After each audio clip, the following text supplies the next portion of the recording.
Hello అండి, welcome to సాహిత్య Raju's kitchen. ఈరోజు వీడియోలో క్యారెట్ పులావ్ని ఏ విధంగా ప్రిపేర్ చేసుకోవాలో చూపించబోతున్నాను. ఈ క్యారెట్ పులావ్ని చికెన్ కర్రీ, మటన్ కర్రీ లేదంటే ఏ గ్రేవీ కర్రీతోనైనా సరే పెరుగు రైతాతో సర్వ్ చేసుకున్నా కానీ చాలా టేస్టీగా ఉంటుంది. ఈ క్యారెట్ పులావ్ని ప్రిపేర్ చేసుకోవడం కోసం నేను ఇక్కడ ఒక గ్లాస్ బియ్యాన్ని తీసుకున్నాను. ఈ బియ్యాన్ని బౌల్లోనికి వేసుకొని ఇందులో సరిపడా వాటర్ని పోసి 2 సార్లు శుభ్రంగా కడిగి తీసుకున్న తర్వాత ఈ కడిగి తీసుకున్నటువంటి బియ్యంలో సరిపడా వాటర్ని పోసుకొని ఈ బౌల్పై మూతని ఉంచి ఒక అరగంట పాటు నానబెట్టుకోండి.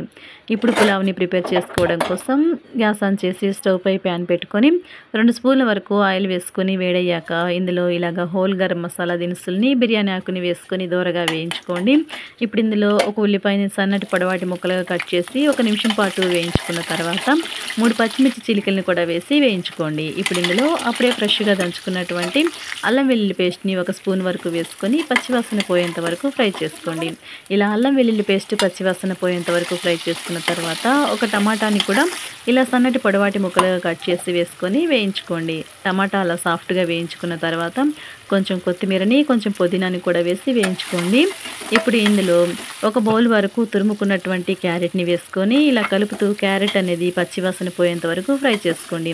ఇలా క్యారెట్ పచ్చివాసన పోయేంత వరకు వేయించుకున్న తర్వాత ఇప్పుడు ఇందులో రుచికి సరిపడా ఉప్పుని, 1/2 స్పూన్ పసుపుని, 1/2 స్పూన్ వరకు కారాన్ని, 1 స్పూన్ గరం మసాలాని వేసుకొని ఇలా కలుపుతూ వేయించుకున్న తర్వాత ఈ స్పైసెస్ అనేవి మాడిపోకుండా ఉండడం కోసం ఒక 1/2 గ్లాస్ వరకు వాటర్ని పోసుకొని ఈ స్పైసెస్ని కొంచెం వేయించుకోండి.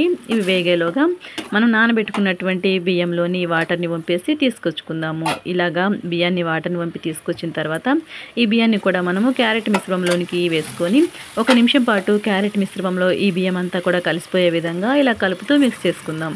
ఇలా మిక్స్ చేసుకున్న తర్వాత మనం తీసుకున్నటువంటి 1 గ్లాస్ బియ్యానికి గాను 2 గ్లాసుల వరకు వాటర్ని పోసుకుందాము బియ్యాన్ని ఉడికించడానికి. ఇలా వాటర్ని పోసుకున్న తర్వాత మరొకసారి ఉప్పు సరిపోయిందో లేదో చెక్ చేసుకొని ఇలా సరిపోయినట్లయితే కొంచెం ఉప్పుని యాడ్ చేసుకోండి. అలాగే మళ్ళీ కట్ చేసినటువంటి కొంచెం కొత్తిమీర, పుదీనా ఆకుల్ని వేసుకొని ఒకసారి మిక్స్ చేసుకున్న తర్వాత మీడియం ఫ్లేమ్ మీద ఈ వాటర్ అన్నీ కూడా ఇంకిపోయి మనకి పులావ్ రెడీ అయ్యేంత వరకు ఉడికించుకోండి.